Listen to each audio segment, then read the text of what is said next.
నేను చెప్తున్నాను కదండి, ఒంటిమిట్ట దర్శనం పూర్తి అయిపోయింది. అండ్ ఇప్పుడు మా ప్రయాణం సిద్ధవటం కోటకి. అండ్ మీతో ఎప్పుడు చెప్తున్నాను కదా, సిద్ధవటంకి బయలుదేరామండి. ఇక్కడ బస్ స్టాప్కి వచ్చేసాను. ఒంటిమిట్ట గుడి నుంచి బయటికి రాగానే ఇక్కడ బస్సులు ఆగుతాయి. ఇక్కడ సిద్ధవటానికి డైరెక్ట్గా లేదు. సో మేము బాక్రాపేట అనే ఊరు అక్కడ ఆ బాక్రాపేట సెంటర్లో దిగిపోయాము. బాక్రాపేట దిగి అక్కడి నుంచి మళ్ళీ మేము బద్వేలు వెళ్ళే మార్గంలో బస్సు పట్టుకున్నాం. అక్కడి నుంచి చాలా దగ్గరే. అయితే కడప నుంచి వస్తే మాత్రం 25 కిలోమీటర్లు డైరెక్ట్ బస్సులు ఉంటాయండి. అయితే ఒంటిమిట్ట నుంచి వెళ్ళాము కాబట్టి అక్కడి నుంచి బాక్రాపేట అనే జంక్షన్లో దిగి అక్కడి నుంచి వెళ్ళే బస్సులు, కడప నుంచి వచ్చే బస్సులు అక్కడ ఎక్కామన్నమాట. ఇది చాలా ప్రాచీనమైన కట్టడం. 700 సంవత్సరాల నాటి చరిత్ర ఉంది దీనికి. అండ్ 1303 సంవత్సరంలో దీన్ని కట్టారంటండి. నిర్మాణం అప్పుడు పూర్తయింది. నందన చక్రవర్తి అని ఆయన మొదట్లో దీన్ని మట్టితో కట్టారట. తర్వాత విజయనగర రాజుల హయాంలో దీని నిర్మాణం రాతితో పూర్తయింది. అయితే మట్టి రాజులు వీళ్ళందరూ చాలా బాగా దాన్ని వృద్ధి చేశారంటండి. అయితే ఈ కాలక్రమంగా దీన్ని ఎన్నో రాజులు పరిపాలించారు. అప్పటి నుంచి ఇప్పటి వరకు 18 మంది రాజులు పాలించారంటే ఎంత గ్రేటో కదా. సో ఇంత ఘనమైన చరిత్ర ఉంది. ఇది కడప జిల్లాలో మనకి ఈ ఆలయం ఇది సిద్ధవటం కోట. సో ఇందులో కూడా దేవుళ్ళ గుళ్ళు అవి ఉన్నాయండి. కోట ముఖద్వారం గుండా లోపలికి తీసుకొస్తున్నాను. సో లోపలికి వెళ్తున్నానండి. ఆ గడ్డపై ఎన్నో సమరాలు జరిగాయి. ఎన్నో రాచరికపు ఎత్తులు జిత్తులతో, రణతంత్రాలతో, 18 రాజవంశాల పాలనతో పులకించిన ఈ నేల వీర సైనికులు సాగించిన విజయపేరికి దర్పణంగా, అద్భుతమైన శిలా వైభవానికి దర్పణంగా ఈ కోట నిలిచింది. అదే సిద్ధవటం కోట. హిందూ ముస్లిం పాలకులు ఇద్దరు చేత ఈ పాలనలో సాగిన కోట ఇది. ఇది శ్రీశైలానికి దక్షిణ ద్వారంగా బాగా పేరుగాంచిందంటండి సిద్ధవటం కోట. ఒక పక్క పెన్నా నది ఇక్కడ ప్రవహిస్తుంటుంది. ఈ కోటకి దక్షిణాన పెన్నా నది, మరొక పక్క ఉత్తరాన నల్లమల అటవీ ప్రదేశాలండి. సో మీకు అందరికీ మన సినిమాల్లో కూడా చాలాసార్లు నల్లమల ఫారెస్ట్ అని విన్నాం కదా. ఈ హద్దులోనే నల్లమల అటవీ ప్రాంతం కూడా ఉందండి. అసలు ఈ సిద్ధవటంకి పేరు ఎలా వచ్చింది అనేది కూడా తెలుసుకోవాలి కదా. ఇక్కడ ఎక్కువగా సిద్ధులు, వటవృక్షాలంటే మర్రి చెట్లకి ఆవరణంతా మర్రి చెట్లేనటండి. ఈ కోట ప్రదేశంలో ఆ మర్రి చెట్ల కింద తపస్సు ఎక్కువగా చేయడంతో, ఆ వటవృక్షాల కింద చేయడంతో సిద్ధవటం, సిద్ధులు ఇక్కడ ఉండడం, ఆ వటవృక్షాల కింద తపస్సు చేయడంతో సిద్ధవటం అయిందండి.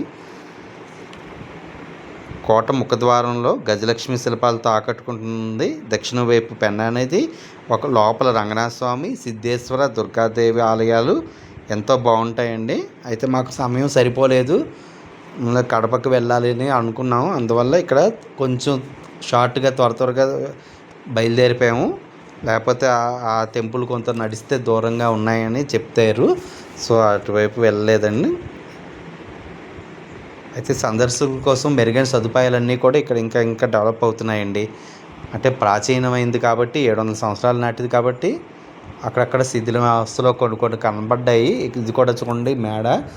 సో ఇక్కడ కూడా మనకి రిపేర్లు అవి ఉన్నాయండి. అక్కడ మనకి పాడైంది. కాకపోతే అక్కడ కూడా పైకి వెళ్ళడానికి మెట్ల తావులో చాలామంది పైకి వెళ్తున్నారు. సో మెట్ల మార్గం నుంచి పైకి వెళ్ళొచ్చండి మనం. సో అడుగడుగునా అద్భుతమైన శిల్పకళా నైపుణ్యమేనండి. ఎక్కడ చూసినా మనం చాలా మంచి అనుభూతి చెందుతాము. ఎందుకంటే మనం నిత్యం బిజీ లైఫ్లో మనం చూసే గుళ్ళో కూడా మనం ఈ శిల్పకళ ఈ తరహావి మనం చూసి ఉండం. సో ఎప్పుడైనా సరే విభిన్నంగా ఉండడానికి మనకి ప్రాచీనమైన ఆలయాలే చాలా పెర్ఫెక్ట్గా ఆనాటి ఆ ప్రాచీన అనుభూతులను కానీ, ఆనాటి వైభవానికి కానీ మనకి చిహ్నాలు. ఈ పురావస్తు శాఖ ఆధ్వర్యంలో ఈ సిద్ధవటం కోట ఇప్పుడు నడుస్తుందండి. సో ఎవరైనా సరే ఇక్కడ సిద్ధవటం కోటలో లోపలికి వచ్చి ఎవరు కూడా ఏది పువ్వులు కానీ మనం తీయకూడదని, అలాగే ఆలయానికి కట్టడానికి ఏదైనా భంగపరిచే చర్యలు కానీ చేయకూడదని పెట్టారు. ఈ ఈతకొలనండి, అప్పుడు రాజుల నాటి ఈతకొలను. ఎంత బాగుందంటే లోపల చెక్కిన శిల్పాలు అయితే అలాగా కళ్ళు మైమరిచిపోయాయండి. అంత అద్భుతమైన శిల్పకళ ఇది. మీరే చూస్తున్నారు. ఇంతకుముందు విశ్వనాథ్ గారి సిరివెన్నెల సినిమాలో ఇలాంటివి చూసాము. నేను అప్పుడు బాగా చిన్నతనంలో వచ్చింది ఆ మూవీలో. ఇలాగే షూటింగ్ అంతా కూడా ఇలాంటి అద్భుతమైన ఆలయాల్లోని, గోపురాల్లోని జరిగింది. సో మళ్ళీ ఆనాటి గుర్తులన్నీ గుర్తొచ్చాయన్నమాట నాకు. ఇలాంటి శిల్పకళా వైభవం చాలా బాగుంది. ఇక్కడికి సందర్శకులు కూడా ఉదయం 8 నుంచి రావచ్చు. ఎలాంటి ఎంట్రన్స్ ఫీజు లేదండి, పూర్తి ఉచితం. అయితే తాగునీటి సదుపాయం అన్నీ కూడా ఉన్నాయండి. ఇప్పుడు ఇక్కడ కనిపిస్తుంది కదా, ఇటుపక్క అరుగుల్లాగా ఉంటాయి. సో అక్కడ మనం అక్కడ మీద నీటి సదుపాయం కూడా పెట్టారు. అలాగే ఈ రక్షణార్థం ఆల్రెడీ సెక్యూరిటీలు కూడా ఇక్కడ ప్రొవైడ్ చేశారండి. పురావస్తు శాఖ వాళ్ళు చూసుకుంటున్నారు దీని మెయింటెనెన్స్ అంతా. అక్కడక్కడ మనకి ఫ్లోరింగ్ కానీ పాడైన దగ్గర మళ్ళీ కొత్తగా కూడా వేస్తున్నారండి. మేము వెళ్ళే టైంలో కూడా అక్కడ వాచ్మెన్ ఆయన చెప్తున్నారు. సో ఇవన్నీ కూడా ఇంకా బాగా ఇంప్రూవ్మెంట్ అవుతాయంటండి. సో నా వీడియో మీకు లైక్ అయ్యిందని ఆశిస్తున్నాను. ఇలాగ నా ఛానల్ ఎవరైనా ఇంకా సబ్స్క్రైబ్ చేయండి అండ్ వీడియోని లైక్ చేయండి, షేర్ చేయండి. మీరు లైక్ చేస్తే ఈ వీడియో ఇంకా చాలామంది చూడగలుగుతారు. సో ఇంకా ఛానల్ సబ్స్క్రైబ్ చేయని వారు ఇప్పుడే సబ్స్క్రైబ్ చేయండి. Thank you all. బై.